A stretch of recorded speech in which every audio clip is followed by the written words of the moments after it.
Blood trickled down Colonel James Harris's face as Officer Brennan pressed him against the patrol car. Suddenly the ground trembled. 20 Humvees surrounded them, weapons drawn. Captain Reynolds stepped forward. "Release him immediately. You're assaulting a Congressional Medal of Honor recipient, my commanding officer, and a national hero." Welcome to another incredible true story that will leave you questioning everything about how we treat our heroes. Where are you watching from today? Drop your location in the comments below. If this opening scene already has your heart racing, smash that like button and subscribe to hear more powerful stories about justice, respect, and standing up against discrimination.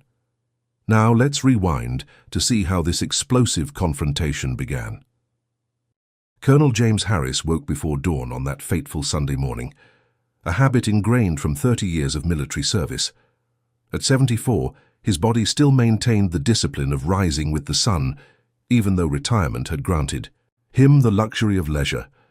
This particular morning carried special significance. It marked the 40th anniversary of his Sunday motorcycle rides through Oak Ridge County, Tennessee. James stretched his aging limbs, feeling the familiar ache of old wounds sustained in combat decades ago, yet the anticipation of the open road energized him more than any pain could diminish.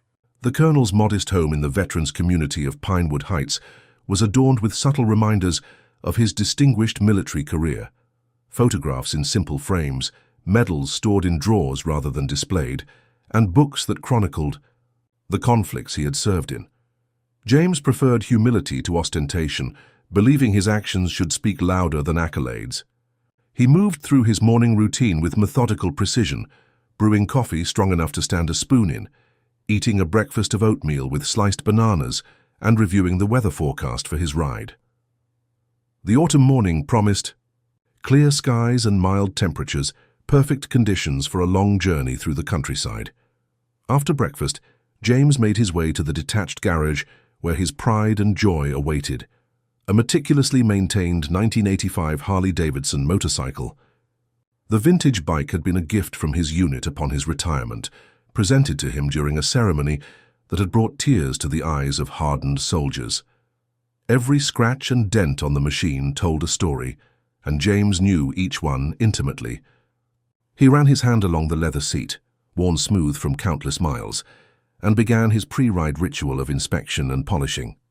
As he worked, applying wax to the chrome with circular motions, James reflected on his remarkable journey from a poor neighborhood in Memphis to becoming one of the highest-ranking black officers in his division. He had faced discrimination at every step, from his earliest days in basic training to decisions on promotions that seemed to require twice the merit of his white counterparts.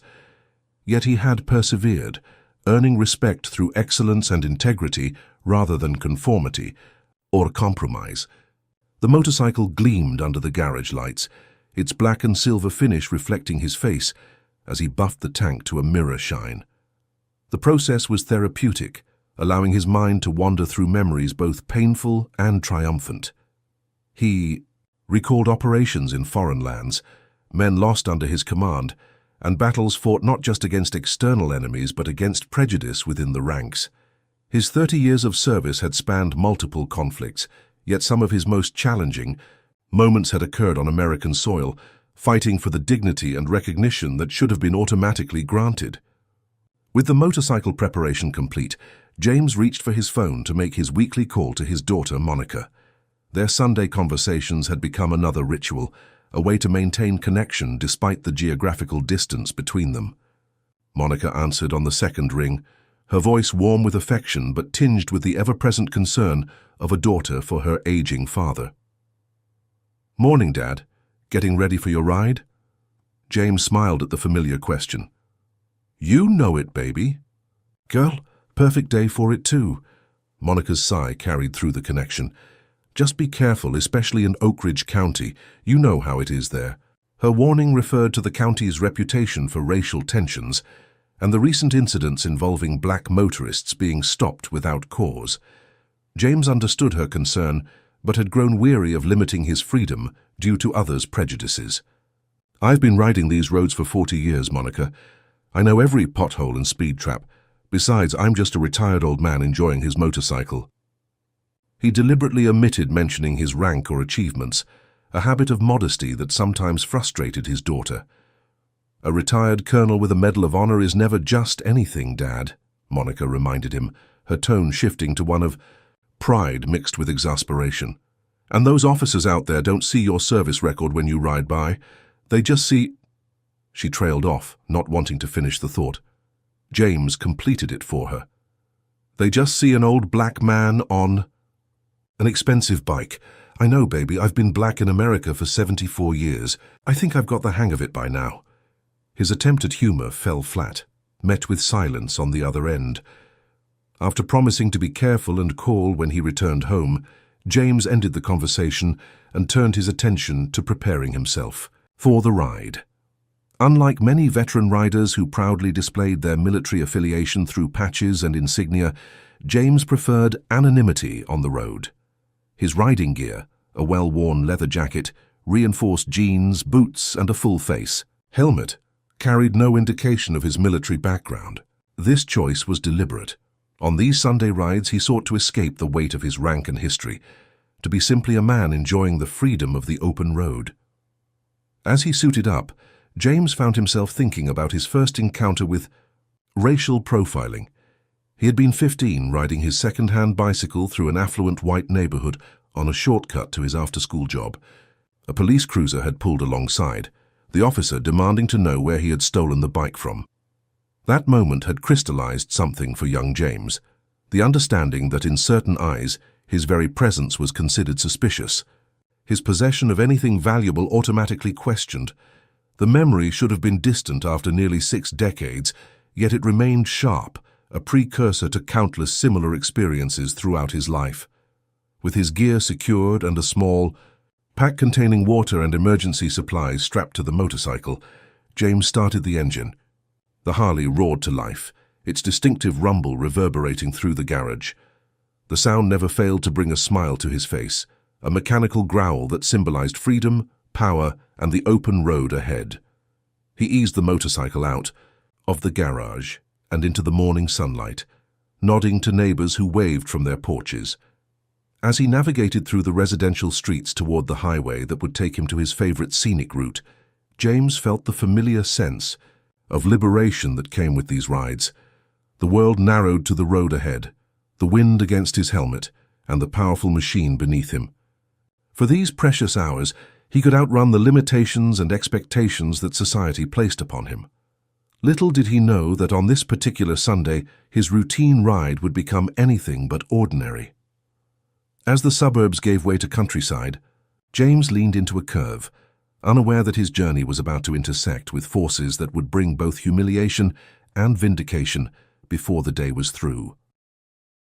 Officers Jason Brennan and Michael Dawson had been partners in the Oak Ridge County Sheriff's Department for just under 2 years, their personalities as different as their backgrounds.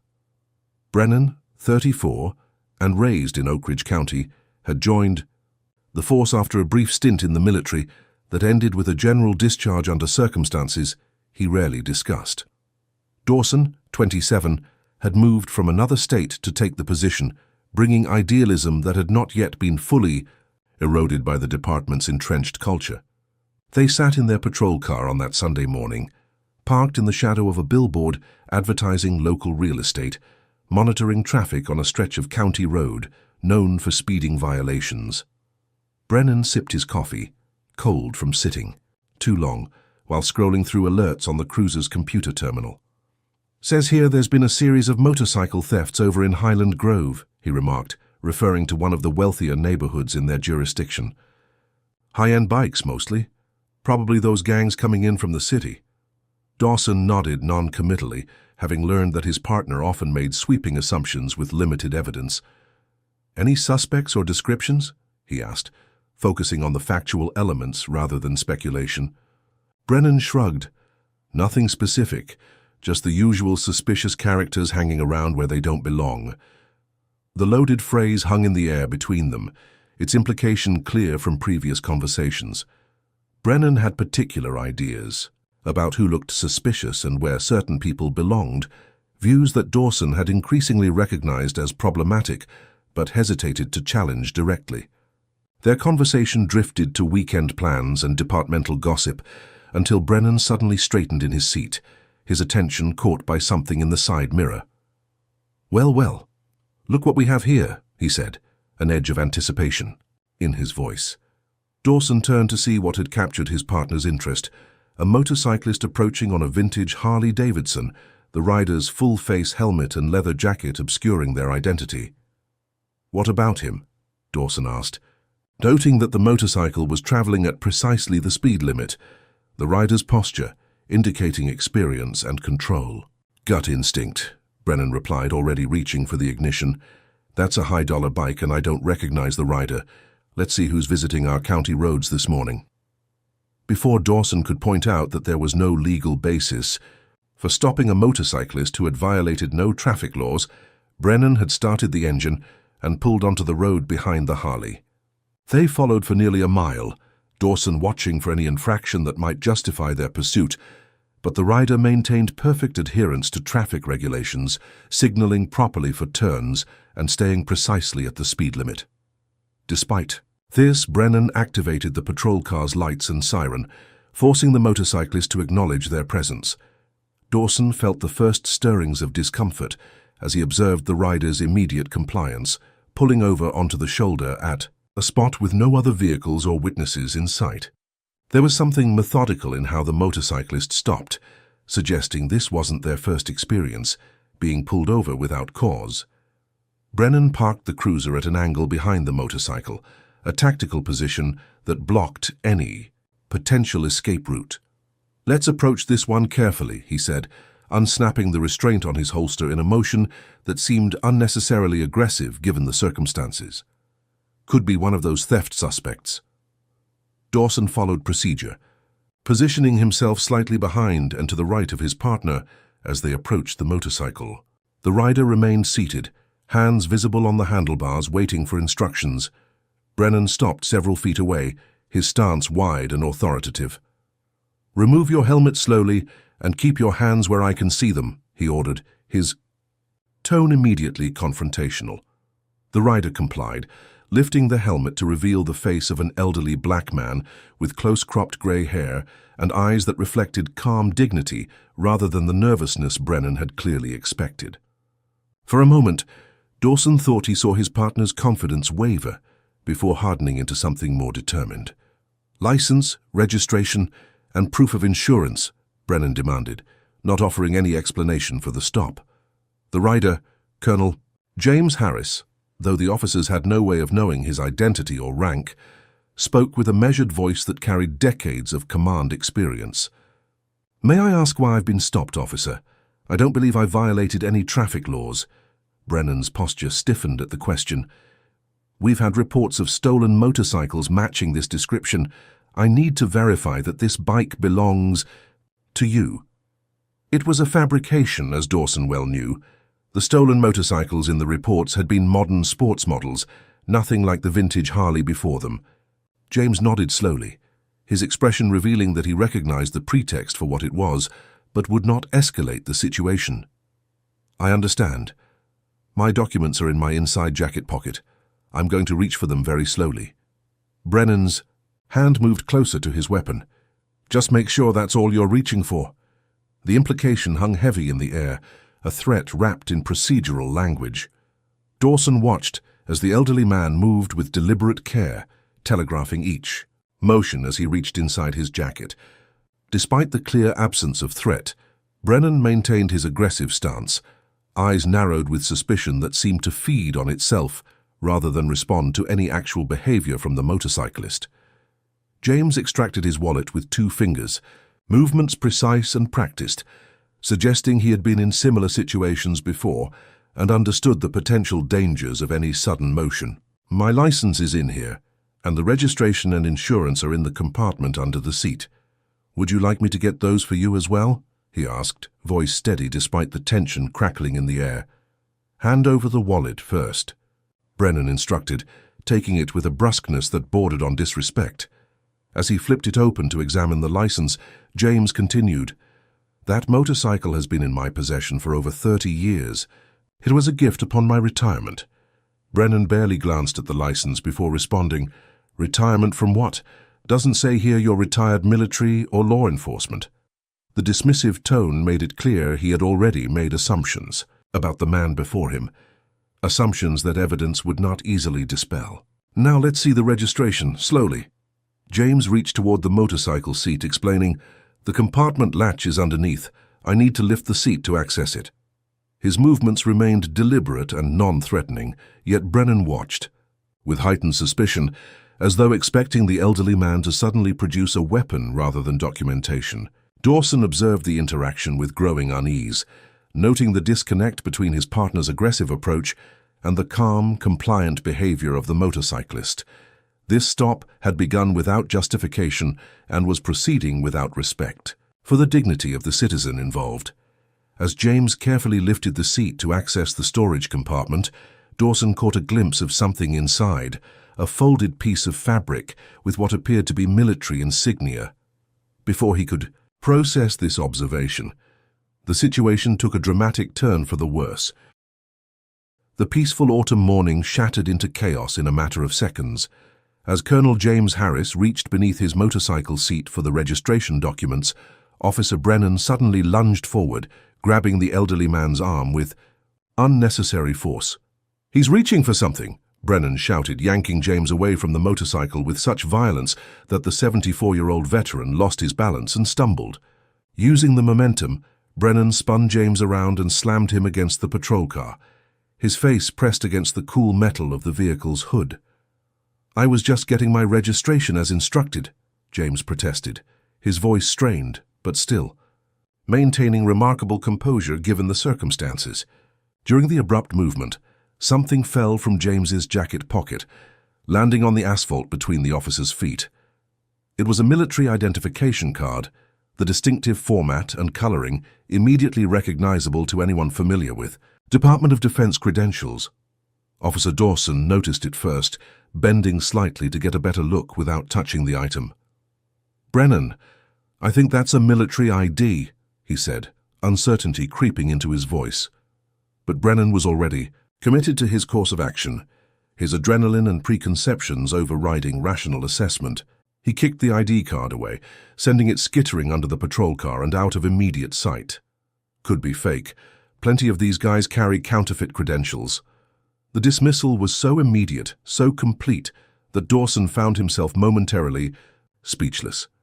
Meanwhile, Brennan maintained his hold on James, pressing the elderly man's cheek against the hood of the patrol car while reaching for his handcuffs.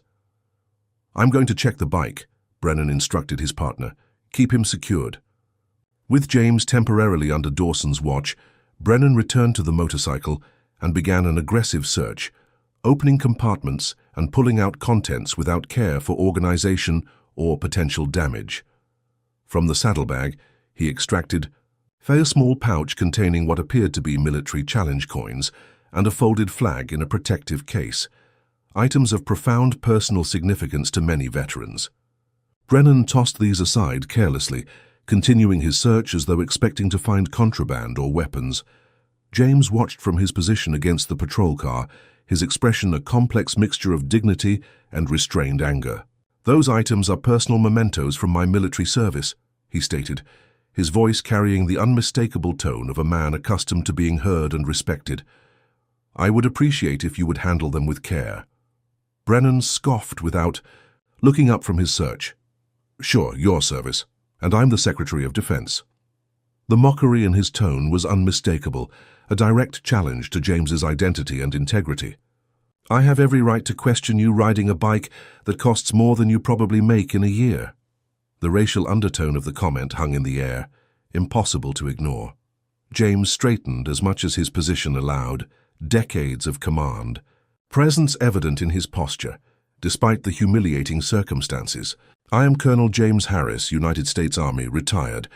I have owned that motorcycle for 34 years, and I have every legal right to ride it wherever I please." The clarity and authority in his voice momentarily gave Brennan pause, but the officer quickly recovered, doubling down on his aggressive approach. "Yeah, and I'm King of England, hands behind your back, Colonel." He made the rank a slur, emphasizing it with contempt as he roughly secured the handcuffs around James's wrists, tightening them several notches beyond what was necessary for security. The metal bit into the skin of the elderly man's wrists, a deliberate infliction of discomfort that crossed the line from procedural restraint into punitive action. As Brennan cinched the handcuffs tighter, James winced but made no sound, his mind automatically shifting to the mental techniques he had learned decades ago as a POW during a conflict most Americans had tried to forget. The sensation of being restrained, of being at the mercy of those who saw him as less than human, triggered vivid flashbacks to combat situations where his survival had depended on maintaining his dignity and mental clarity under extreme duress. The parallel between those wartime experiences and this roadside encounter in his own country was not lost on him. In both scenarios, his humanity was being denied based on prejudice rather than fact. Dawson watched the situation deteriorate, with growing alarm, caught between his duty to support his partner and his increasing certainty that they were committing a serious injustice. When Brennan began roughly searching James's pockets, Dawson finally spoke up. "I think we should verify his identity before proceeding further," he suggested, trying to introduce reason without directly challenging his partner's authority. "We have his license. Let's run it through the system." Brennan shot him a look of irritation. "I know what I'm doing. This doesn't feel right. The bike's probably stolen, and we're going to figure out what else he's hiding." As this exchange took place, a sedan slowed on the opposite side of the road, the driver clearly observing the interaction between the officers and the handcuffed elderly man. Teresa Martinez, a 36-year-old elementary school teacher and Oak Ridge County resident, had been returning from visiting her mother when the scene caught her attention. Something about the disparity between the calm elderly man and the aggressive officer struck her as concerning enough to investigate further. She pulled her car onto the shoulder about 50 yards away, positioning it so she had a clear view of the encounter. Pretending to be on a phone call, she began recording with her smartphone while watching the situation unfold. Officer Brennan noticed the potential witness and immediately became more aggressive, as though needing to justify his actions through escalation rather than de-escalation. He turned James to face the patrol car, pressing him against it with unnecessary force. "You think having an audience is going to help you?" "Think again," he muttered, just loud enough for James to hear but too quiet to reach Teresa's position. As Brennan applied pressure to James's shoulder, forcing him harder against the vehicle, the veteran's forehead struck the edge of the doorframe, opening a small cut that immediately began to bleed. The sight of his own blood dripping onto the shining paint of the police cruiser triggered another wave of combat memories for James. The metallic smell, the warm sensation tracking down his skin, the momentary disorientation that followed. Injury. Yet through decades of military discipline, he maintained his composure, refusing to give his antagonist the satisfaction of seeing him break. "This is unnecessary, officer," James stated, his voice calm despite the pain and humiliation.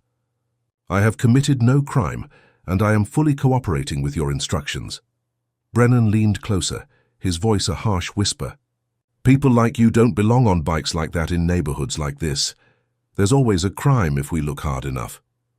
The statement laid bare the prejudice driving the encounter, removing any pretense of legitimate law enforcement action. Would you have remained as composed as Colonel Harris if you were in his position? Comment number 1 if you believe you would maintain your dignity, or number 2 if you think you would have lost your temper.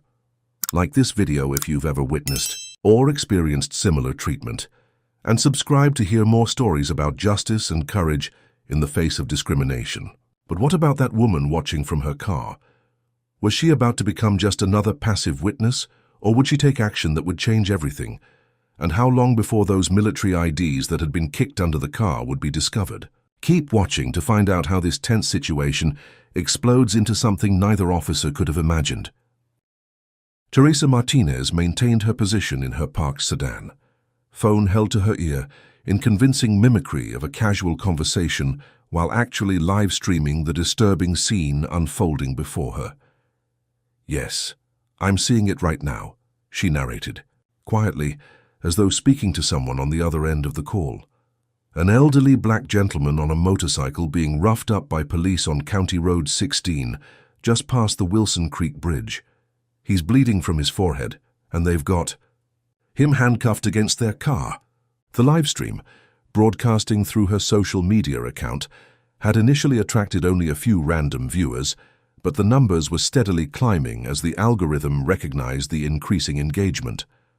Among those early viewers was Alicia Washington, a nurse at the VA hospital who had treated Colonel Harris during his last health checkup. Recognizing the distinguished veteran immediately, she sent the link to several colleagues, including Dr. Marcus Jenkins, who had served under Colonel Harris decades ago before entering medicine. Dr. Jenkins knew exactly who needed to see this footage. Within minutes, the livestream had been forwarded to Captain Monica Harris, the Colonel's daughter, who was at Fort Campbell for a weekend training exercise with her unit.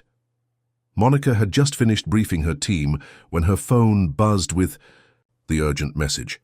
Opening the link, she felt her stomach drop as she recognized her father's vintage Harley-Davidson, and then, with horrifying clarity, her father himself, handcuffed, bleeding, and being treated with contempt by a local police officer.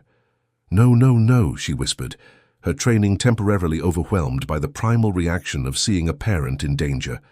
Several of her soldiers noticed her distress, concern spreading across their faces as they watched their normally composed captain pale visibly. Lieutenant Rivera approached, his question dying on his lips as Monica turned her phone to show him the live stream. "That's my father," she said, her voice tight with controlled fury. "Colonel James Harris." The name sent a ripple of recognition through the nearby soldiers. Colonel Harris was not just any retired officer. He was a living legend within certain military circles, his exploits and leadership during critical operations having earned him the highest level of respect among those who knew military history. Lieutenant Rivera's expression hardened immediately. "What's your play, Captain?" he asked, already knowing that action would be forthcoming. Monica's mind raced through scenarios, protocols, and chain of command considerations. This was not a standard military situation with clear procedures, but neither could she stand by while her father, a decorated war hero, was mistreated by local law enforcement who clearly had no idea who they were dealing with. "I need to speak with Major Richardson immediately," she decided, already moving toward the command tent while maintaining her eyes on the continuing live stream. Major David Richardson was reviewing logistics reports when Monica burst into his office, the breach of protocol indicating the severity of the situation before she even spoke. "Sir, I need your immediate attention," she stated, bringing her phone forward to show him the live stream. "That's my father, Colonel James Harris, being detained and mistreated by local police in Oak Ridge County. He appears to be injured, and from what I can gather, the stop was made without cause."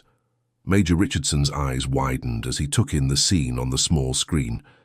Unlike many of the younger officers, Richardson had actually served under Colonel Harris early in his career and knew firsthand the man's character, leadership, and contributions to the military. "Colonel Harris, the Medal of Honor recipient," he confirmed, though the question was largely rhetorical. Everyone in their chain of command knew exactly who James Harris was. His reputation extended to the highest levels of military leadership.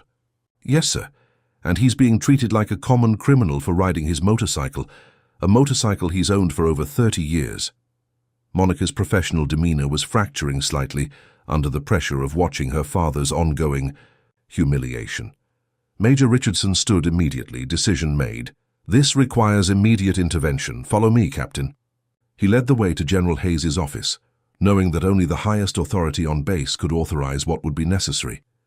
Meanwhile, back at the traffic stop, the situation continued to deteriorate.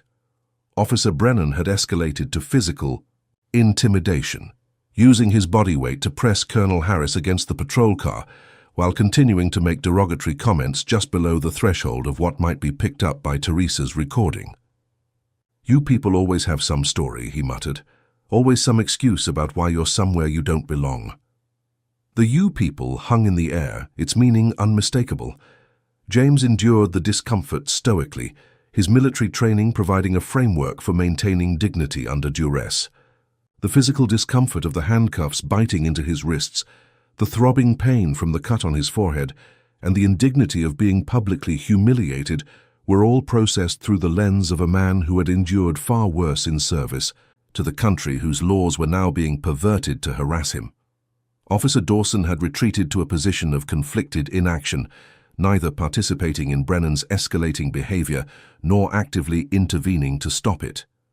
His discomfort was evident in his posture and expression, yet the culture of the department had conditioned him against contradicting a partner in the field, regardless of the circumstances. As Brennan continued his search of the motorcycle, his frustration grew at finding nothing to justify his suspicions. The documentation in the storage compartment clearly matched the information on James's license, proving ownership of the vehicle beyond reasonable doubt. Rather than acknowledging this evidence, Brennan became more agitated, his actions increasingly erratic as he sought anything, to validate the stop and subsequent treatment of the elderly veteran. At Fort Campbell, General Anthony Hayes listened with growing concern as Major Richardson and Captain Harris briefed him on the situation. The live stream continued on a monitor, now showing Officer Brennan returning to Colonel Harris with increasing aggression, seemingly frustrated by his inability to find anything incriminating. "Let me understand this correctly," General Hayes said, his voice controlled but underlined with steel. "Colonel James Harris, Congressional Medal of Honor recipient, former commander of the 5th Special Forces Group, and one of the most decorated officers in recent Army history, is being detained and physically abused by local law enforcement while riding his own motorcycle, for which he has full documentation." "Yes, sir," Monica confirmed, her professional demeanor now fully restored as she operated within the familiar military chain of command. "The officers appear to have no legitimate basis for the stop and are escalating rather than resolving the situation." General Hayes had served with Colonel Harris during a critical operation in the early 1990s and knew the man's character intimately. His decision was immediate and unequivocal. "This is unacceptable. We will intervene." He reached for his secure phone line. "Major Richardson, prepare a response team. Captain Harris, you will lead it. I'll handle the political side." While Monica quickly exited to assemble her team, General Hayes made 2 calls in rapid succession. The first was to the governor of Tennessee, bypassing multiple layers of bureaucracy through the power of his rank and the urgency of the situation. The brief conversation was direct and left no room for misinterpretation. The military was responding to the mistreatment of a highly decorated veteran, and state authorities would be wise to cooperate rather than impede. The second call went to the Pentagon, informing appropriate channels of the action being taken to prevent any potential misunderstandings about military personnel operating in a civilian context. With political considerations addressed, General Hayes joined Major Richardson to oversee the response team's deployment. Monica had already assembled 50 soldiers, selected from those immediately available and ready for rapid deployment. The pass. Motorpool had prepared a convoy of 20 Humvees, an overwhelming show of force that would leave no doubt about the seriousness of the situation. As the convoy prepared to depart, General Hayes approached Monica with a final instruction. "Captain, remember that this is not a combat operation. Your objective is to secure your father's safety and dignity, not to engage in confrontation with local law enforcement beyond what is necessary to achieve that goal." Monica nodded, understanding the delicate balance required. "Yes, sir. Overwhelming presence, minimal engagement." With a final salute, she climbed into the lead Humvee, the convoy beginning its movement toward Oak Ridge County with military precision and purpose. Back at the traffic stop, Colonel Harris had begun to feel the physical toll of his position. The strain on his shoulders from having his arms secured behind his back, combined with the pressure of being held against the vehicle, was awakening old injuries sustained during his military service. The cut on his forehead continued to bleed, the blood now soaking into the collar of his riding jacket. Yet through the discomfort, a lifetime of discipline allowed him to maintain his composure, denying Officer Brennan the satisfaction of seeing him break under the pressure. Teresa Martinez continued her live stream, narrating developments with growing outrage as the officer's behavior became increasingly indefensible. The viewer count had swelled to thousands, with comments flooding and demanding identification of the location and officers involved. Among those viewers were several veterans who recognized Colonel Harris from various military functions and ceremonies, their outrage adding fuel to the rapidly spreading fire of public indignation. Unknown to anyone at the scene, a storm was brewing, one that would forever change the dynamics of this roadside encounter, and potentially the entire Oak Ridge County Sheriff's Department. The convoy of Humvees was now less than 10 minutes away, moving with the efficiency and purpose that only military units can achieve. And leading them was a daughter determined to right the wrong being inflicted upon her father, a captain whose military training was about to be applied in a context that none of her instructors had ever envisioned. The atmosphere at Fort Campbell crackled with purposeful energy as Captain Monica Harris directed the assembly of her response team. Soldiers moved with practiced efficiency, their actions accelerated by the knowledge that one of their own, a highly decorated veteran, was in distress. "Load up, 5 minutes to wheels up," Monica commanded, her voice carrying the unmistakable authority of someone whose orders were to be followed without question. The motor pool had prepared 20 Humvees, their imposing profiles forming a line of military might, rarely seen outside of combat zones or formal parades. 50 soldiers, all volunteers after word, spread about Colonel Harris's situation, quickly organized into their assigned vehicles. Among them were veterans of multiple deployments, specialists in various tactical roles, and several who had personal connections to the colonel through family members who had served under his command. The response might have seemed excessive for a traffic stop, but this was no ordinary situation. This was about a fundamental violation of respect for both military service and basic human dignity. Lieutenant Rivera approached Monica as she reviewed the route map one final time. "Captain, final headcount confirms 50 personnel ready for deployment. ETA to Oak Ridge County is approximately 28 minutes if we maintain optimal speed." Monica nodded, her mind already calculating contingencies and potential scenarios. "Thank you, Lieutenant. Remind all personnel this is a presence mission, not a confrontation. We're there to secure Colonel Harris and demonstrate support, not to engage in conflict with local law enforcement." Rivera understood the delicate balance required. "Yes, ma'am. All personnel have been briefed accordingly." Meanwhile, at the highest levels of command, General Hayes was engaged in rapid-fire communication with civilian authorities. His call to the governor of Tennessee had set in motion a cascade of official responses, each adding another layer of pressure to the situation in Oak Ridge County. "Governor, I appreciate your understanding," General Hayes said, his tone professional but brooking no argument. "Colonel Harris is not just any veteran. He's a recipient of our nation's highest military honor and a man who has served this country with distinction through multiple conflicts. The treatment he's currently receiving is not just an affront to him personally, but to the values of service and sacrifice that our military represents." The governor, a politically astute man with aspirations beyond his current office, recognized both the moral imperative and the potential public relations disaster if he were perceived as obstructing the military's response to one of their honored veterans being mistreated. "I completely agree, General. I've already contacted the State Police Commissioner and the Oak Ridge County Sheriff. This situation will be addressed with the utmost seriousness."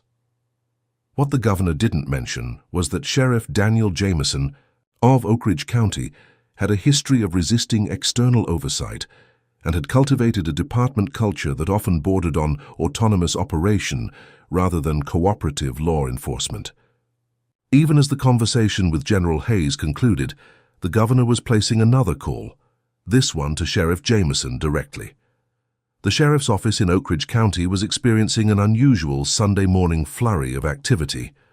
Multiple lane calls were coming in about the live stream showing one of their patrol units engaged in what appeared to be an excessive use of force against an elderly black motorcyclist. Sheriff Jameson, who had been enjoying a rare morning off, had been summoned by his increasingly alarmed deputy. "Sheriff, we've got a situation developing that requires your immediate attention," the deputy had explained, his voice betraying unusual tension. "One of our units has detained an elderly man on a motorcycle, and it's being live-streamed. The engagement appears problematic.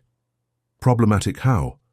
Jameson had asked, already reaching for his uniform jacket, recognizing from his deputy's tone that this was not a routine matter.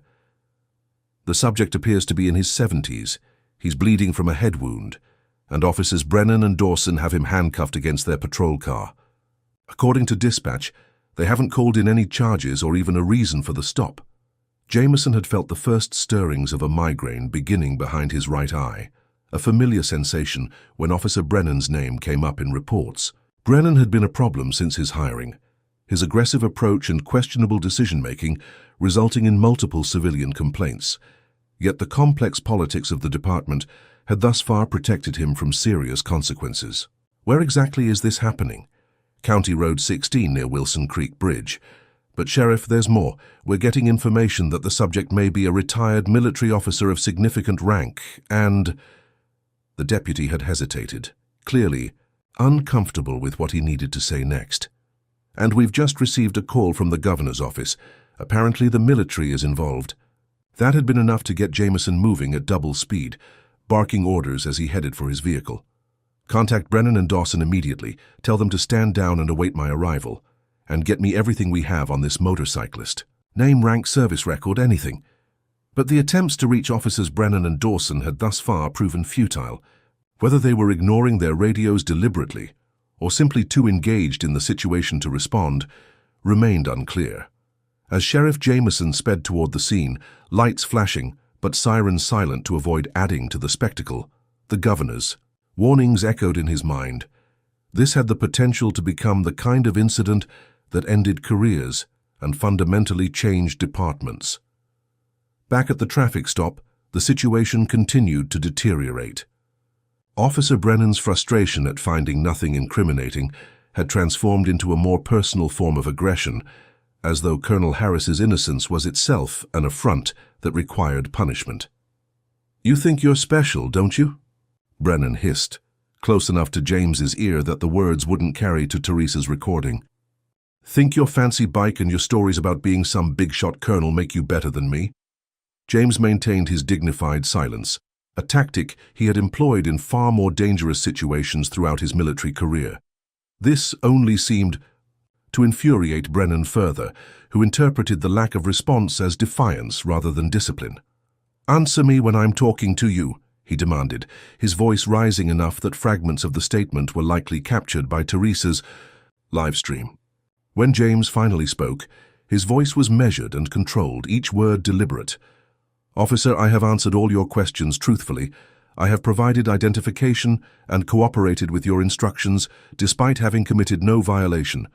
I am requesting medical attention for my injury and asking that you remove these handcuffs, which are unnecessarily tight and causing circulation problems in my hands."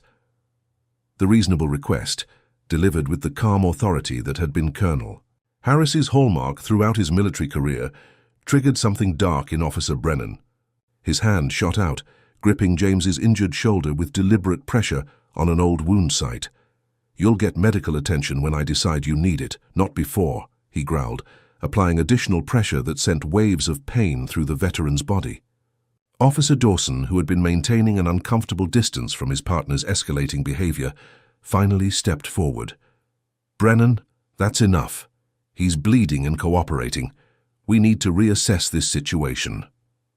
Brennan shot his partner, a look of betrayal and anger, but slightly reduced the pressure on James's shoulder.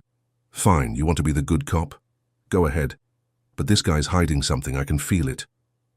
As this exchange took place, Teresa's livestream reached a critical mass of viewers, including several prominent community leaders and civil rights attorneys who began making calls of their own.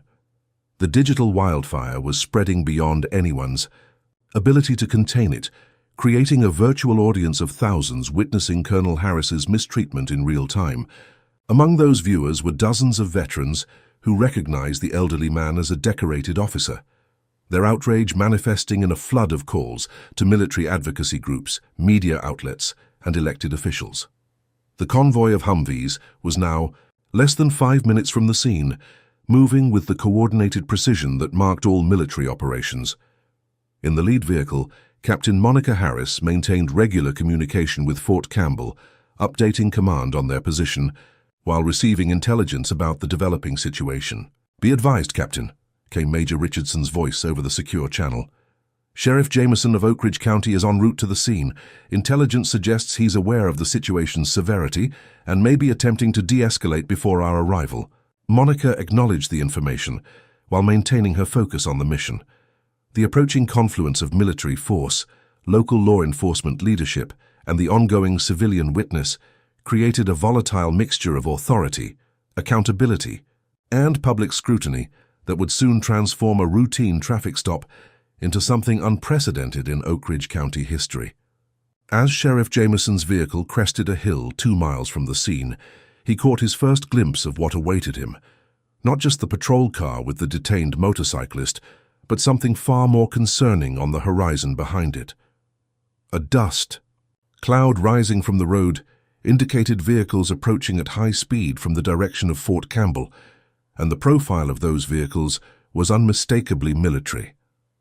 The situation had escalated beyond anything he had anticipated, and he pressed his accelerator to the floor, hoping to reach his officers before the collision of forces became physical as well as jurisdictional. Back at the traffic stop, a momentary silence had fallen as Officer Brennan seemed to be considering his next move. The tension was broken by Teresa, who had finally abandoned all pretense of being on a phone call and had exited her vehicle, moving close enough to clearly document the scene while maintaining a safe distance. "I want you both to know that this is being live-streamed to thousands of people," she announced, her voice steady despite her racing heart. "And help is on the way for this gentleman." Brennan's head snapped toward her, his expression darkening. "Ma'am, you need to return to your vehicle immediately. This is a police matter and you're interfering with an investigation." Teresa stood her ground, camera still recording. "An investigation into what exactly?" "This man has been detained, injured and handcuffed without any apparent cause. I'm exercising my legal right to document police activity in public spaces." Before Brennan could respond, a new sound became audible, the distinctive rumble of heavy military vehicles approaching at speed. The officer's expression shifted from anger to confusion as he turned toward the source of the noise. What he saw coming over the hill behind Teresa's car would permanently alter the course of his career and life.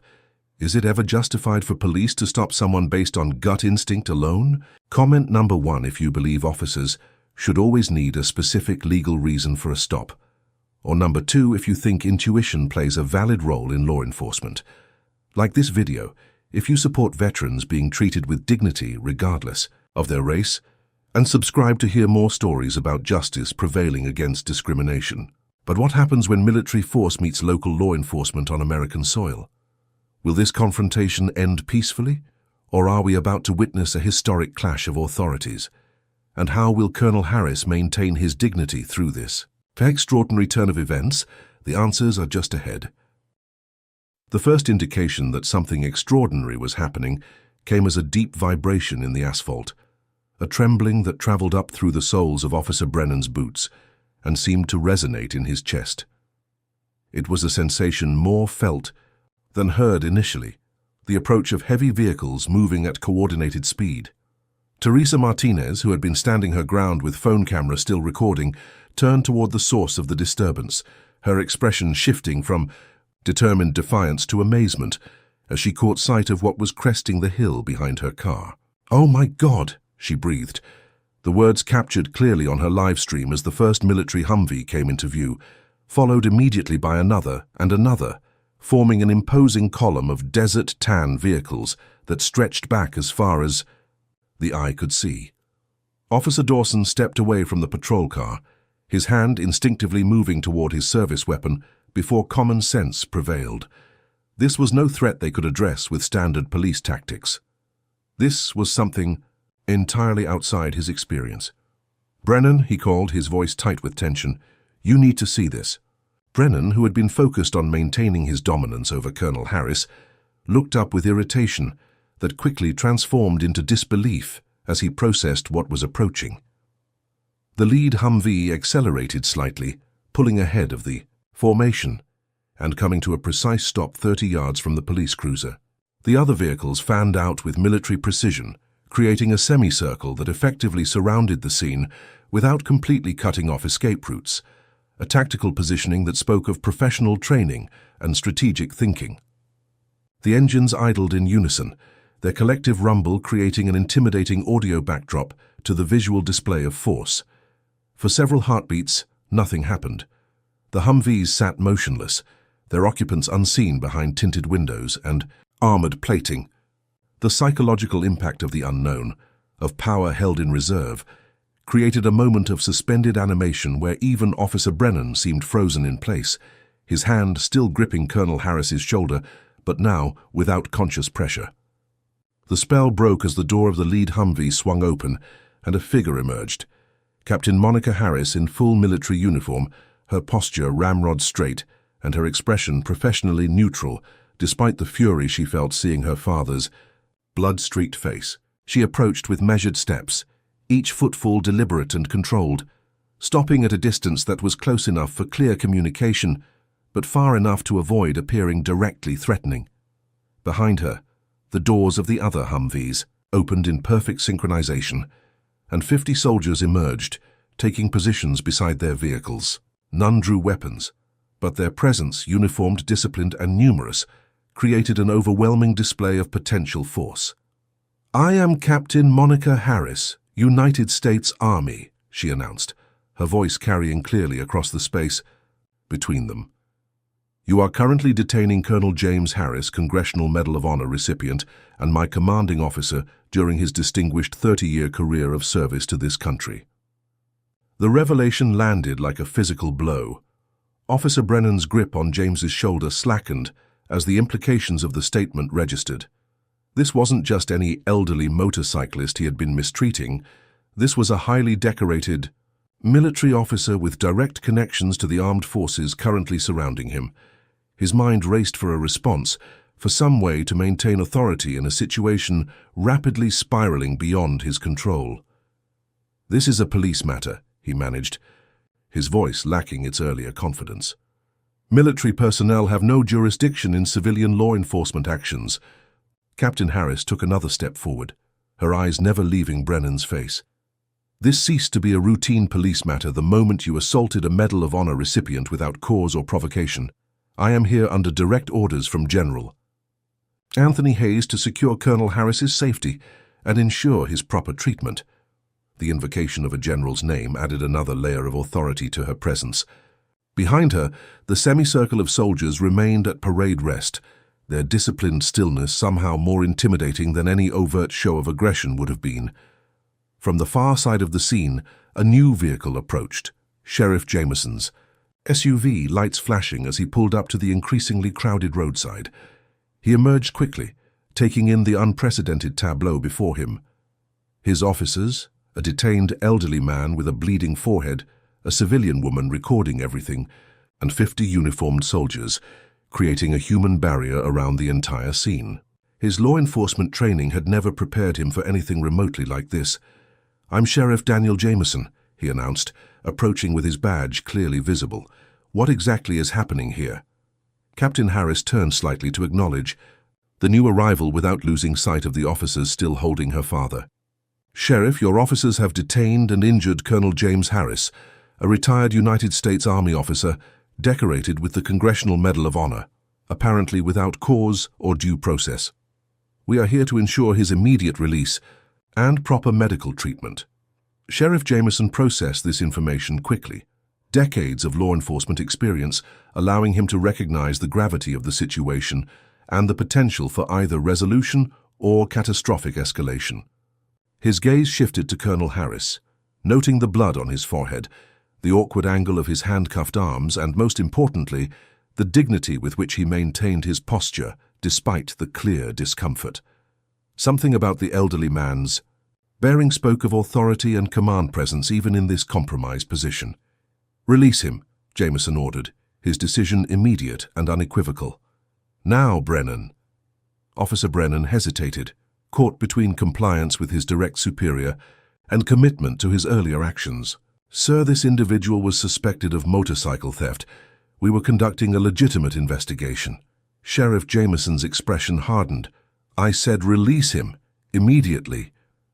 The repetition carried a clear warning, and Brennan finally moved to comply, producing the handcuff key and reluctantly freeing Colonel Harris's wrists. As the restraints came off, James brought his arms forward slowly. Decades of military discipline evident in his controlled movements, despite what must have been painful pins and needles as circulation returned to his hands. Captain Monica Harris stepped forward then, closing the distance between herself and her father. Their eyes met in a moment of profound communication, her concern and anger, his reassurance and resilience, before she turned to address the medical needs of his injury. "We have medics standing by," she said, gesturing toward one of the Humvees where military medical personnel were already retrieving supplies. As the medics approached to tend to Colonel Harris's forehead wound, Sheriff Jameson moved closer to Officer Brennan, his voice low but intense. "What part of suspected motorcycle theft justified causing a head injury to a senior citizen who was carrying proper registration for the vehicle?" he demanded, not waiting for an answer before continuing. "This is beyond unacceptable. It's potentially criminal." Brennan's face flushed with a mixture of anger and dawning comprehension of his precarious position. He was resisting, Sheriff. The injury was accidental during standard restraint procedures.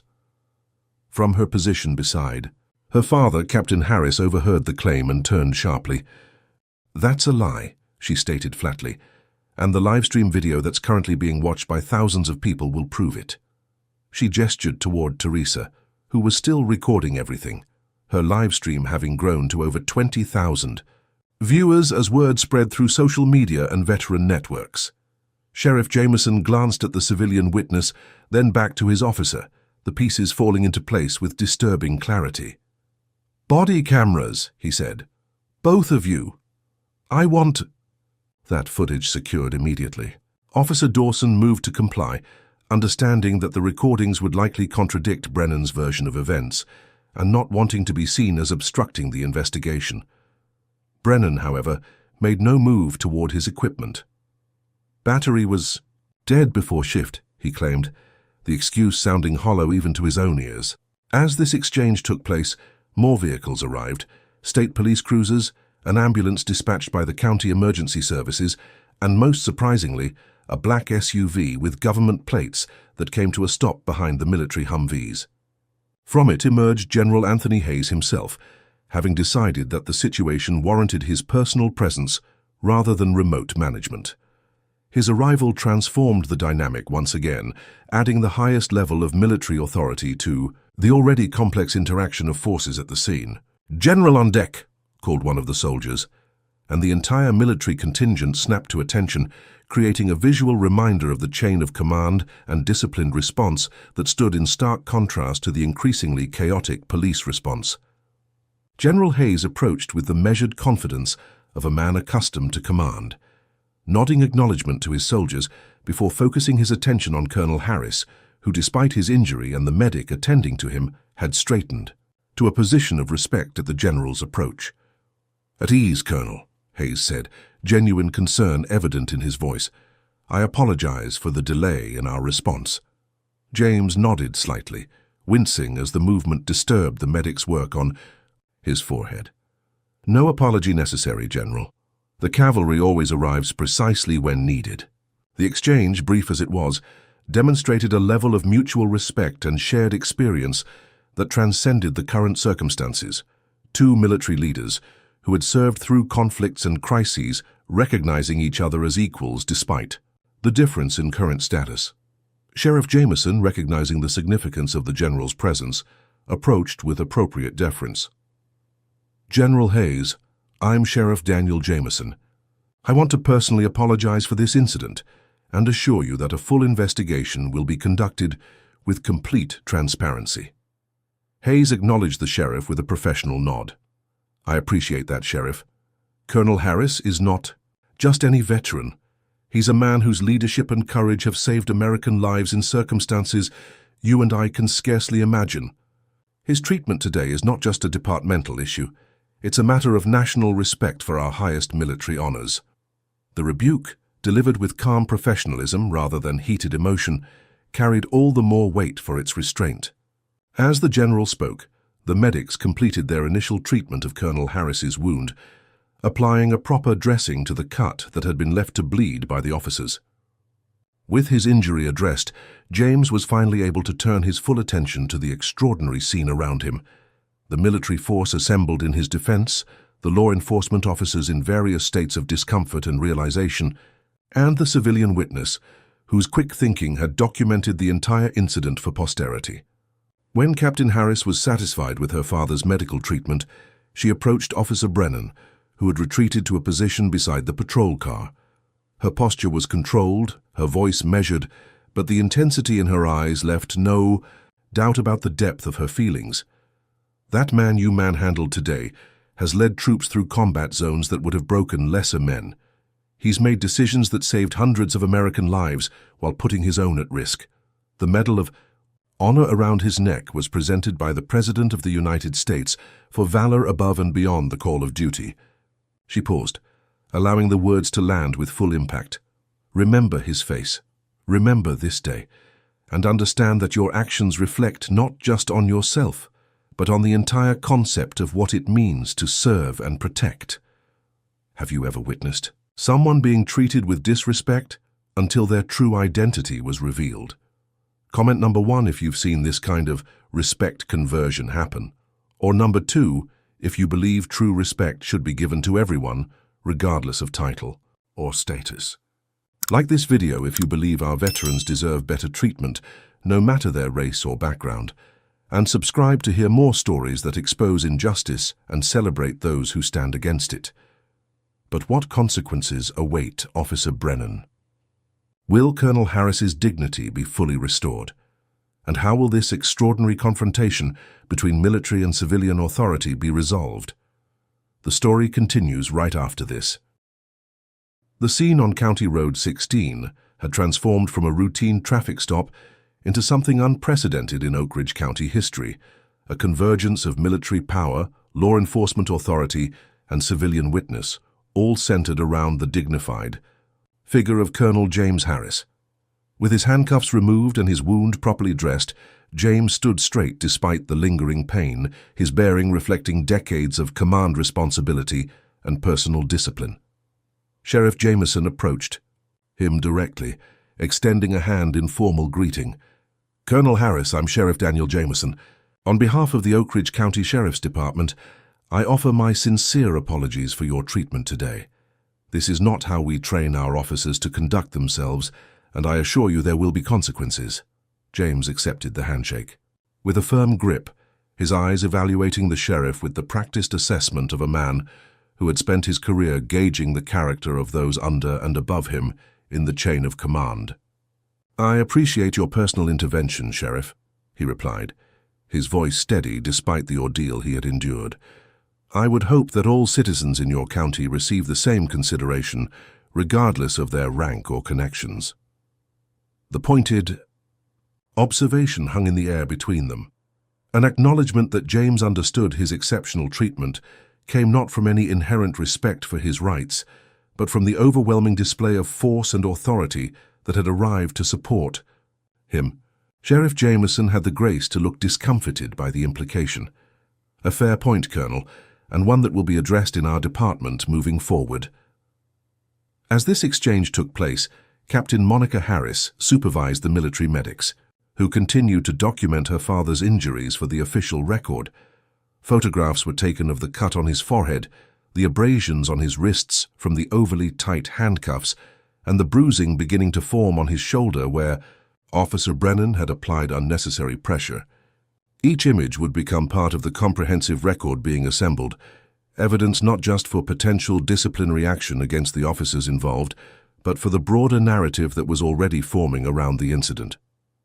General Hayes, meanwhile, had moved to consult with his legal affairs officer, who had arrived in a separate vehicle. Their conversation, conducted with professional discretion slightly apart from the main group, concerned the jurisdictional complexities of the situation and the proper documentation of the military's involvement in what had begun as a civilian law enforcement matter. Though the general had acted decisively to protect a decorated veteran, he was well aware of the potential political sensitivities of deploying military personnel in a domestic context. Teresa Martinez continued her live stream. Documentation, now capturing the aftermath with the same determined focus she had brought to the initial confrontation. Her commentary had evolved from shocked outrage to something more measured and journalistic, providing context for the thousands of viewers who continued to follow the unfolding situation. Colonel Harris is now receiving proper medical attention from military medics, she narrated, panning her camera to capture the scene. The military presence here includes approximately 50 soldiers and what appears to be a high-ranking general. The sheriff has arrived and taken control of the situation from the officers who initially detained Colonel Harris. The professional quality of her reporting had attracted the attention of several news organizations who had begun reaching out to request permission to use her footage. What had started as a citizen's spontaneous documentation of perceived injustice was rapidly transforming into a nationally significant news story. As the various authorities established their respective roles and responsibilities at the scene, Officer Brennan found himself increasingly isolated, physically and professionally. Officer Dawson had distanced himself both literally and figuratively, cooperating fully with Sheriff Jameson's instructions to secure all evidence and provide a preliminary statement. Brennan stood alone beside the patrol car, his earlier confidence replaced by a dawning comprehension of the severity of his situation. His career, already marred by previous complaints that had been buried through departmental politics, now hung by the thinnest of threads. Sheriff Jameson approached him with barely contained anger. "Your body camera, Brennan, now." "Like I said, Sheriff, the battery was—" Jameson cut him off with a sharp gesture. "Save it.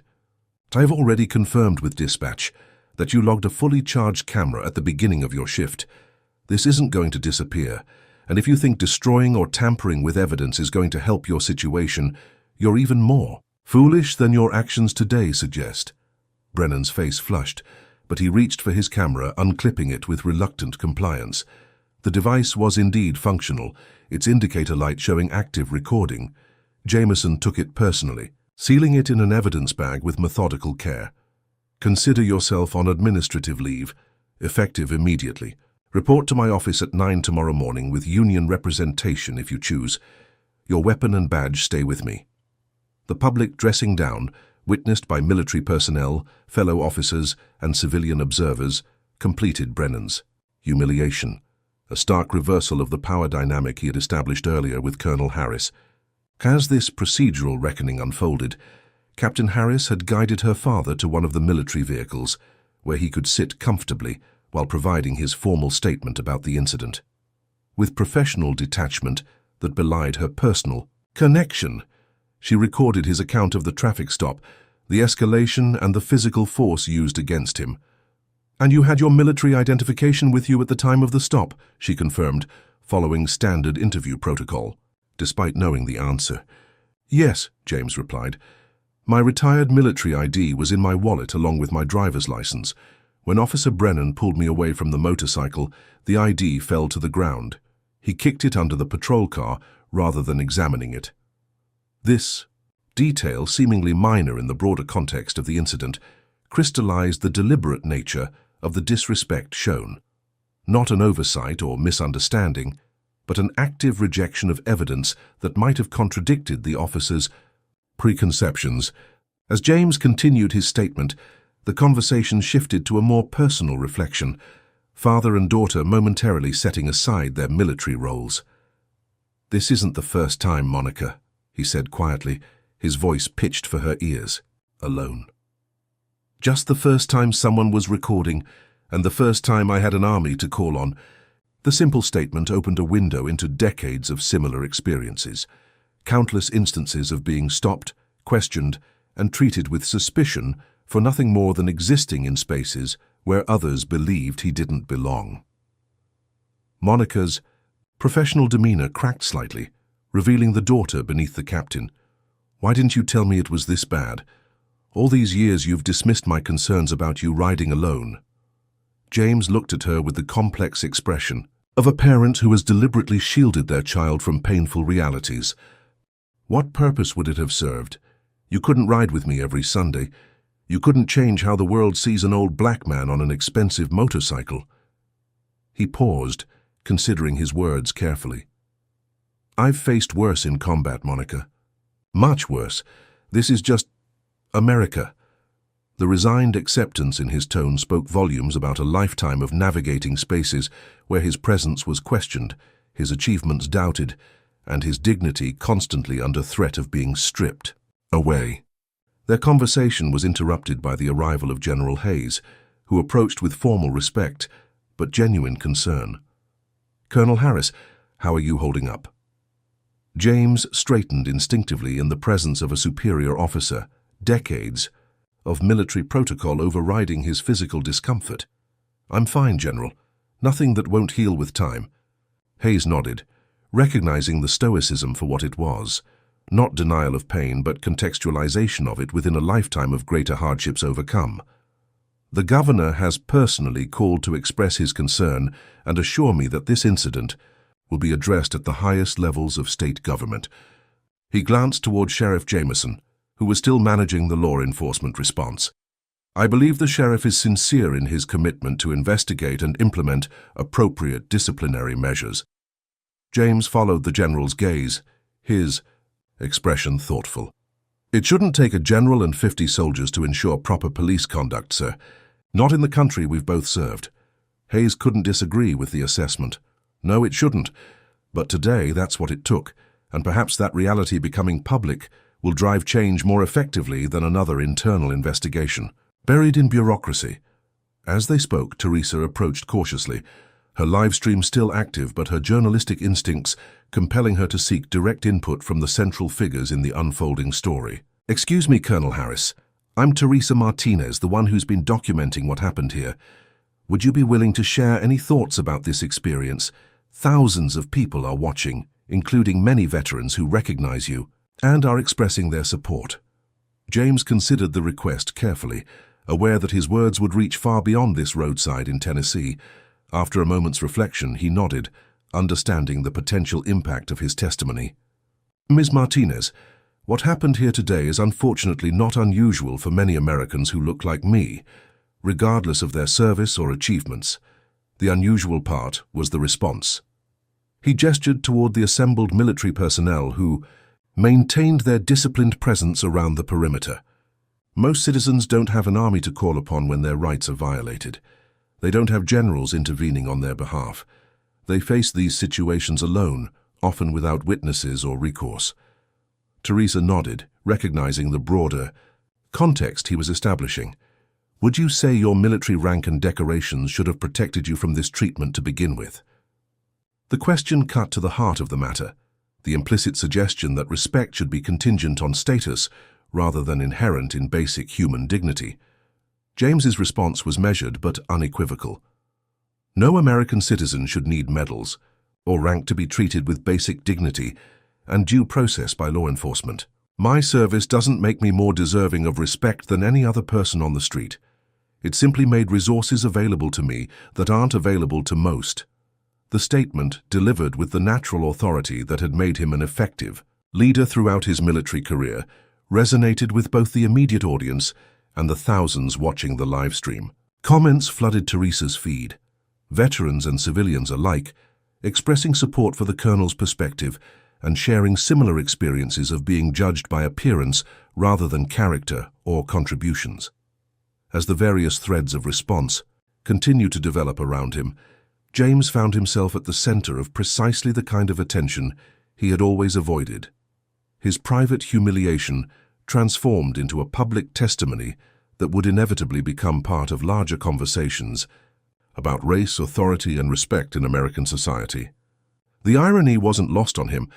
After decades of leading from the front in military conflicts, his most public battle might be this one, fought not with weapons, but with words, dignity, and the power of witnessed truth.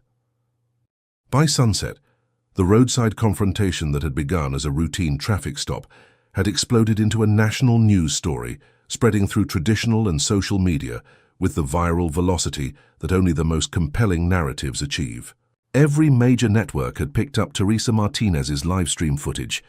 their analysts and commentators dissecting every moment of the interaction between Colonel James Harris and the Oak Ridge County officers. Hashtags related to the incident trended across multiple platforms, with veterans groups, civil rights organizations, and concerned citizens all weighing in on the implications of what they had witnessed. The governor of Tennessee, recognizing both the moral imperative and political necessity of a strong response, had scheduled a press conference for the following morning to announce an independent investigation into the Oak Ridge County Sheriff's Department. His staff worked through the evening to draft a statement that would acknowledge the severity of the incident without prejudging the outcome of the investigation or alienating law enforcement constituencies. In the Oak Ridge County Sheriff's Department, an emergency meeting of command staff had been convened, with Sheriff Jameson laying out in stark terms the crisis they now faced.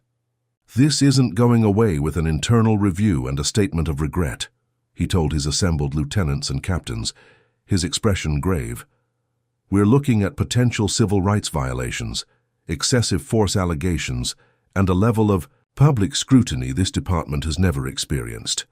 The weight of his words settled heavily on the room, particularly those officers who had been aware of previous complaints against Officer Brennan that had been minimized or dismissed. One captain, braver or perhaps more politically astute than his colleagues, voiced what many were thinking. "We should have addressed Brennan's conduct months ago after the Thompson incident. This was predictable and preventable." Sheriff Jameson couldn't disagree. "Yes, we should have. And our failure to do so has put every officer in this department under a microscope that won't be turned away easily." He spread several printouts on the conference table, screenshots from social media showing Officer Brennan pressing Colonel Harris against the patrol car, the elderly veteran's blood visible on his forehead. "These images are being seen by millions of people right now. The narrative is being written and it doesn't cast us as the heroes." The blunt assessment was met with uncomfortable silence. The department had operated for years with limited external oversight, the tight-knit community of officers protecting their own even when evidence suggested problematic behavior. That era had ended abruptly on a Sunday morning on County Road 16, and every person in the room knew it. As the meeting continued, focusing on immediate steps to secure evidence and prepare for the inevitable media onslaught, Officer Michael Dawson sat in an interview room providing his formal statement to Internal Affairs. His account was detailed and unflinching, describing Brennan's aggressive approach from the beginning of the stop, the absence of any legitimate basis for detaining Colonel Harris, and his own failure to intervene more decisively as the situation escalated. "I should have done more," he concluded, the admission costing him visibly. "I knew the stop was questionable from the start, and I saw how Officer Brennan was escalating without cause. I raised concerns, but didn't forcefully intervene. That's on me." The Internal Affairs investigator nodded, making notes but offering neither absolution nor condemnation.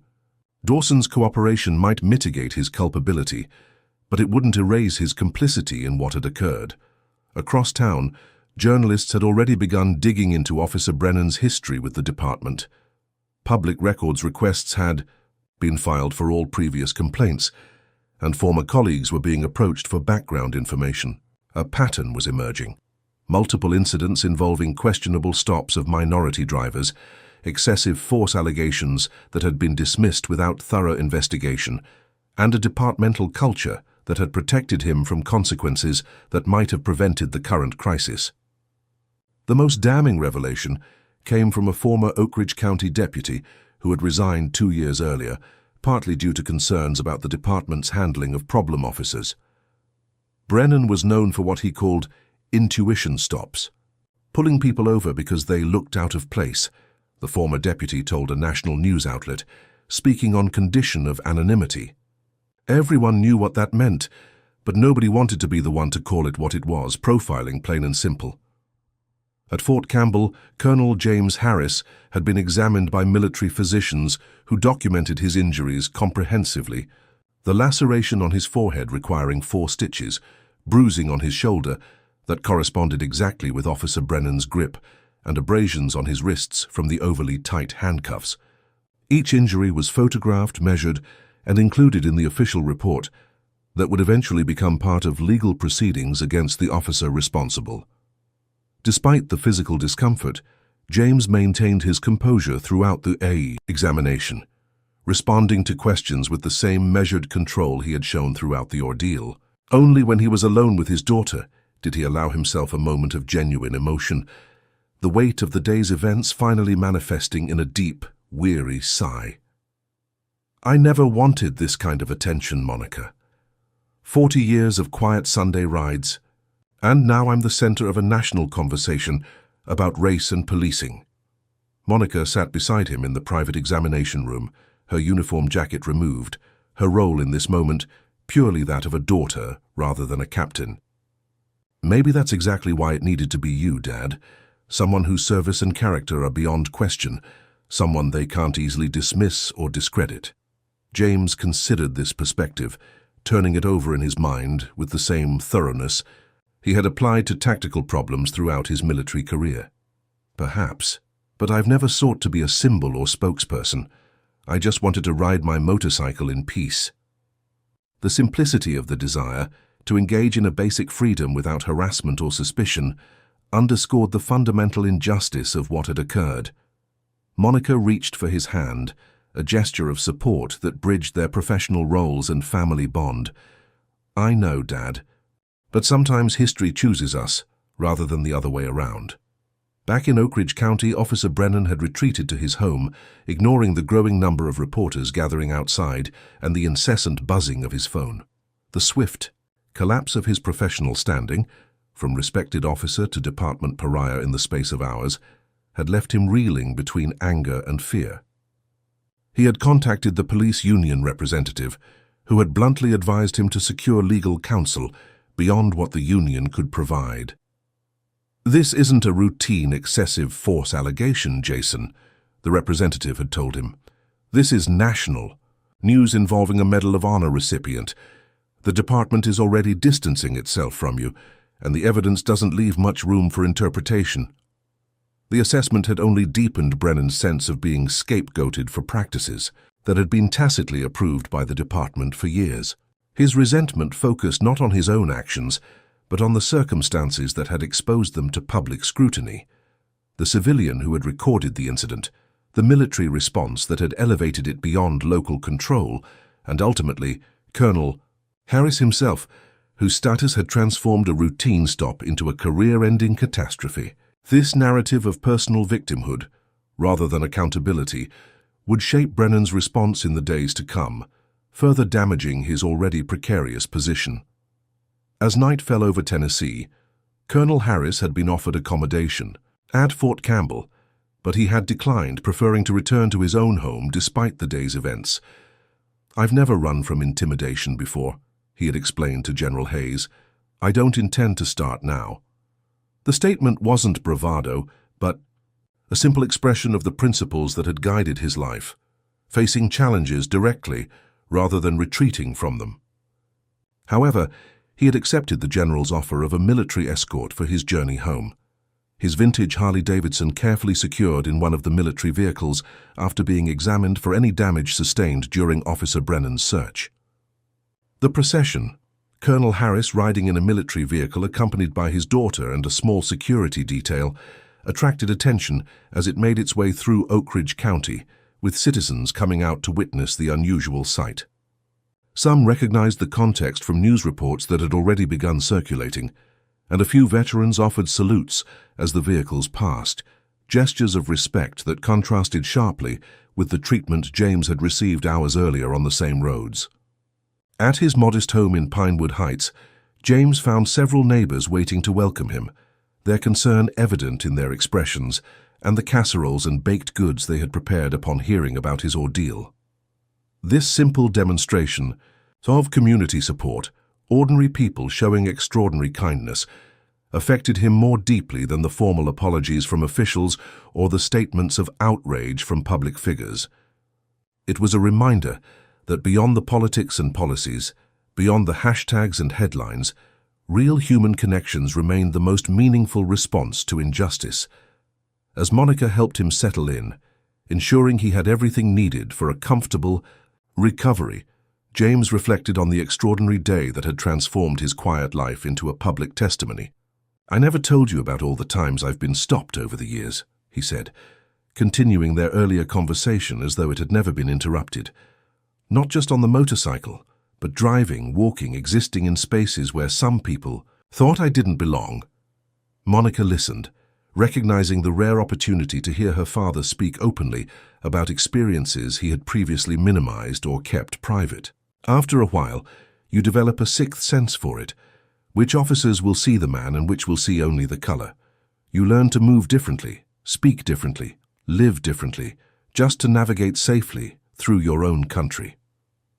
The admission that his life had been shaped by constant calculation and adaptation to others' prejudices revealed a layer of his experience that he had sheltered her from throughout her childhood and early career.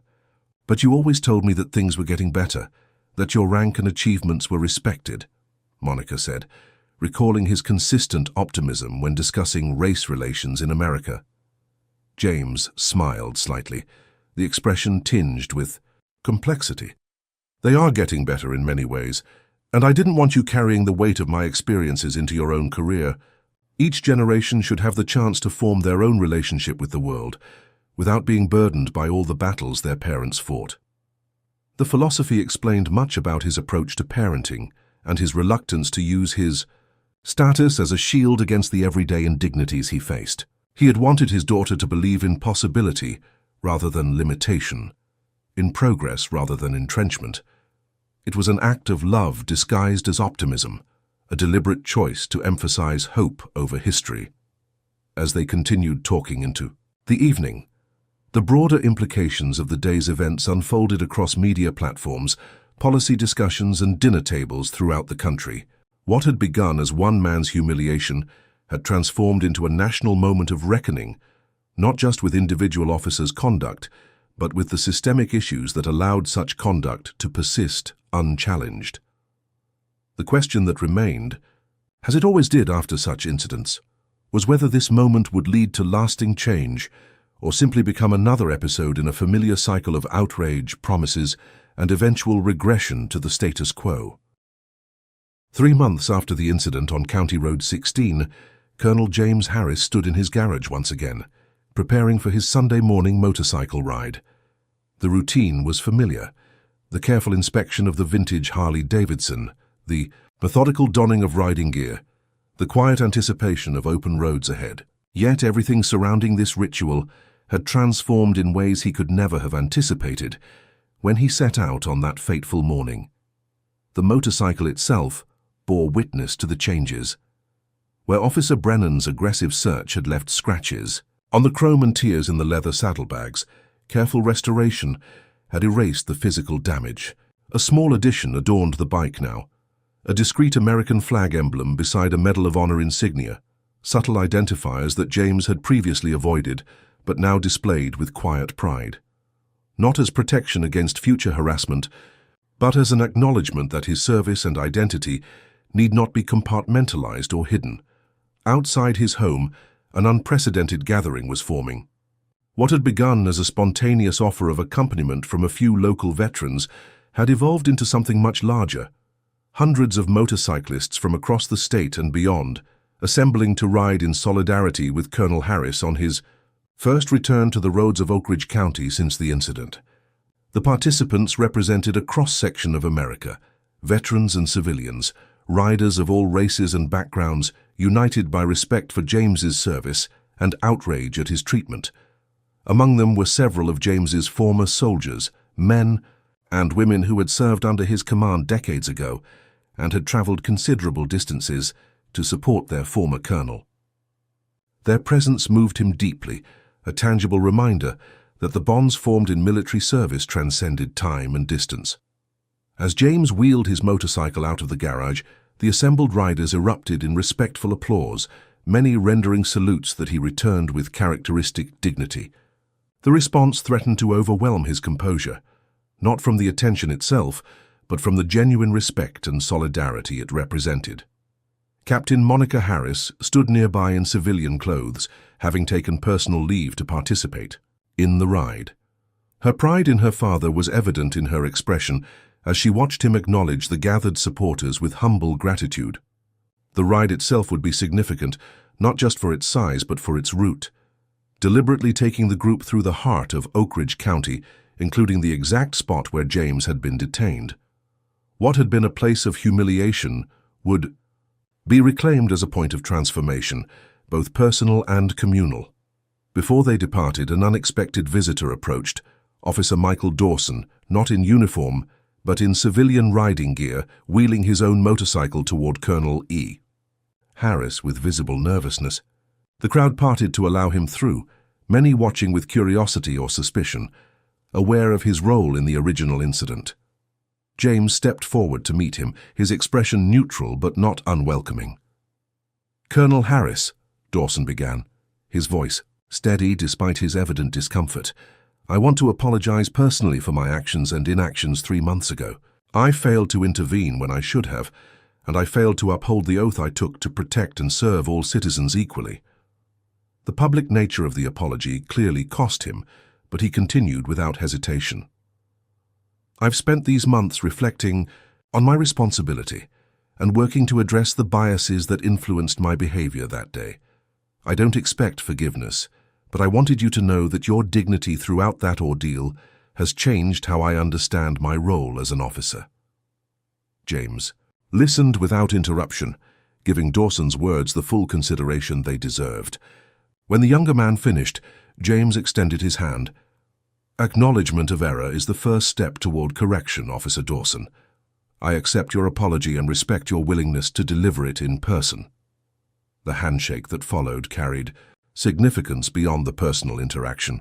It represented the possibility of reconciliation based on accountability rather than evasion, on growth rather than defensiveness. Not everyone would have the capacity for such grace, but it was characteristic of James's leadership philosophy throughout his military career, demanding accountability while creating pathways for redemption through genuine change. The contrast with Officer Brennan's trajectory could not have been starker. In the months following the incident, Brennan had refused to acknowledge any wrongdoing, portraying himself as a victim of political correctness and changing standards. This approach had backfired spectacularly with the release of his body camera footage, which had indeed been functioning despite his claims to the contrary, revealing the full extent of his misconduct and racial animus. The criminal charges for assault and civil rights violations had been filed after a thorough investigation by state authorities, and his termination from the department had been formalized following internal review procedures.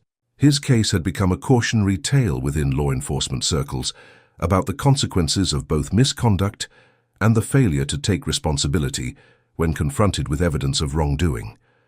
The broader impact of the incident extended far beyond the individual officers involved. Sheriff Jameson, recognizing the departmental failures that had allowed Officer Brennan's behavior to continue unchecked for years, had implemented comprehensive reforms in training, oversight, and accountability. Every officer in the department now underwent enhanced bias awareness training, and body camera footage was regularly reviewed by an independent civilian committee to identify problematic patterns before they escalated to incidents like the one involving Colonel Harris. Most significantly, the department had established the Colonel James Harris Community Oversight Board, composed of diverse county residents who provided input on policies and practices affecting community police relations. James himself had initially declined the honor of having the board named after him, preferring to avoid the spotlight, but had eventually accepted at the urging of community leaders who felt the recognition was appropriate given his role in catalyzing needed changes. His primary condition for accepting was that the board include ordinary citizens alongside community leaders, ensuring that voices often unheard in policy discussions would have equal representation in oversight processes. The morning of the ride also marked another milestone, James's recent address to the newest class of police cadets at the State Training Academy. His speech had focused not on recrimination for past injustices, but on the fundamental principles of dignity, respect, and equal protection that should guide all law enforcement interactions. "The authority vested in you comes with the responsibility to see the humanity in every person you encounter, he had told the attentive cadets. Not just those who look like you, speak like you, or live in neighborhoods you recognize as your own. True protection and service extend to all citizens equally, without reservation or prerequisite. The address had received a standing ovation, with many cadets requesting to speak with him afterward about their own experiences and aspirations for changing the culture of policing from within. Some had even traveled to join today's ride, their presence representing hope for a new generation of officers committed to equitable enforcement of the law. As the assembled riders prepared to depart, James took a moment to address them, his voice carrying naturally despite the absence of amplification, another skill honed through decades of command experience. I want to thank each of you for being here today. This ride isn't about one incident or one person. It's about the America we continue to build together, a country where dignity isn't determined by rank or status, but extended to every citizen as a birthright. He paused, looking out over the diverse gathering. When I was detained 3 months ago, I stood alone. Today we ride together, not in anger or defiance, but in affirmation of our shared humanity and the community we can create when we see each other clearly. The simple eloquence of his words captured the spirit of the day, not a protest, but a positive assertion of values that transcended political divisions and spoke to fundamental principles of respect and equality. With these remarks complete, James mounted his motorcycle, the familiar rumble of the engine bringing a smile to his face, despite the solemnity of the occasion. Monica took position beside him, and together they led the procession of hundreds of riders out of Pinewood Heights and toward Oak Ridge County, a peacetime cavalry advancing not to conquer, but to reclaim and transform. As they rode, citizens lined portions of the route, some out of curiosity, others in deliberate support. Many held signs welcoming Colonel Harris back to roads that should always have been as open to him as to any other rider. Children waved, small American flags, veterans rendered salutes, and ordinary people stepped forward with gestures of respect that required no special knowledge of military protocols or achievements, simple acknowledgments of shared citizenship and dignity. When the procession reached County Road 16, they slowed near the spot where James had been detained. No speeches marked the moment, no ceremonial actions disrupted the ride. There was only a collective recognition as they passed, a silent acknowledgement that what had happened here had catalyzed changes that would benefit countless citizens in the future. The potential for transformation contained within even the most painful experiences was made manifest in the hundreds of wheels rolling peacefully over asphalt that had once been the site of injustice. The ride concluded at the recently established Colonel James Harris Veterans Support Center in downtown Oak Ridge, another unexpected development from the incident. The center provided resources, community, and advocacy for veterans throughout the county, with special attention to those who, like James, had faced discrimination or challenges in receiving appropriate recognition for their service. What had begun as a response to one veteran's mistreatment had evolved into a sustainable resource for many, transforming outrage into ongoing support for those who had served. As the riders dispersed, many stopping to tour the center or share conversation over refreshments, James found himself reflecting on the extraordinary journey of the past 3 months. The attention he had never sought had been channeled into changes he could wholeheartedly support. The humiliation he had endured had been transformed into dignity, not just restored, but amplified. And the isolation he had felt in that moment of detention had given way to community strengthened through shared purpose and mutual respect. The transformation was not complete. No single incident or response could address the deep-rooted issues that had allowed the original encounter to occur. But meaningful steps had been taken, connections forged, and consciousness raised in ways that promised continued progress rather than temporary performative change. As James prepared to ride home, now accompanied only by Monica and a few close friends rather than the full procession, he felt a sense of cautious optimism that had always characterized his approach to both military challenges and civilian life. The road ahead remained complex and sometimes difficult, but he would continue to navigate it with the same dignity, resilience, and commitment to principle that had carried him through 74 years of both triumph and trial. The vintage. Harley-Davidson beneath him, once the catalyst for suspicion and mistreatment, now carried him forward as a symbol of reclaimed freedom and undiminished spirit, one rider among many in an America still working to fulfill its promise of justice and dignity for all. Have you ever witnessed a community come together to support someone who faced discrimination or injustice? How did it change things? Comment below with your experiences or thoughts on how we can better honor our veterans regardless of their race or background. If Colonel Harris's story moved you, please like this video to help others find it. Subscribe to hear more powerful stories of justice and transformation, and share with someone who needs to hear this message of dignity and respect.